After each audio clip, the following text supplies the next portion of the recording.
வருகிற சட்டமன்ற தேர்தலில் போட்டியிடக்கூடிய வகையில்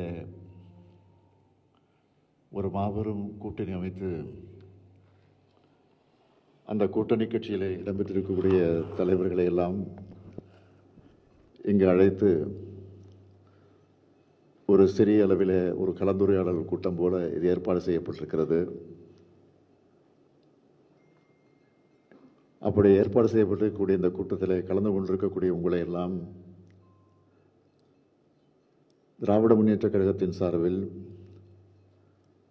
கூட்டணி கட்சியுடைய தலைவர் என்ற முறையில் உங்கள் அத்தனை பேரையும் நான் வருக வருக வருக என்று வரவேற்க கடமைப்பட்டிருக்கிறேன்.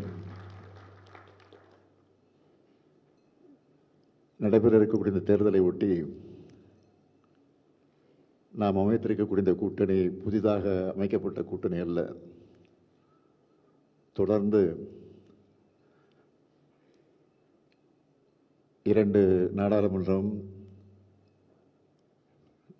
ஏற்கனவே நடந்து முடிந்திருக்கக்கூடிய 2021 நடைபெற்ற சட்டமன்றம், இடையில உள்ளாட்சி அமைப்பு தேர்தல், இடைத்தேர்தல்கள் ஆக தொடர்ந்து ஒரு மாபெரும் கூட்டணி அமைத்து, இன்னும் சொல்ல வேண்டும் என்று சொன்னால், இதுவரையில் தமிழ்நாட்டில் மட்டுமல்ல இந்திய அளவிலே கூட இல்லாத வகையில் இவ்வளவு ஆண்டு காலம் தொடர்ந்து இருக்கக்கூடிய ஒரு கூட்டணியாக நம்முடைய மதச்சார்பற்ற கூட்டணி தொடர்ந்து அமைந்திருக்கிறது என்பது உள்ளபடியே பாராட்டுக்குரிய ஒன்று, மகிழ்ச்சிக்குரிய ஒன்று.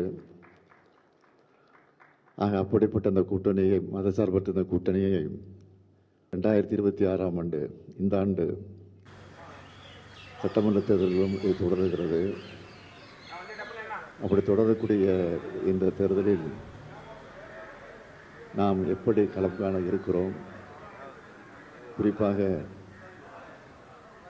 ஒவ்வொரு கட்சிக்கும் எவ்வளவு இடங்களை, எண்ணிக்கையில் எவ்வளவு இடங்களை வழங்குவது என்று கலந்து பேசி, அதைத் தொடர்ந்து எந்தெந்த தொகுதி என்பதையும் அது குறித்தும் கலந்து பேசி அந்த முடிவு எட்டியதற்கு பின்னால் இந்த கூட்டம் நடைபெறுகிறது.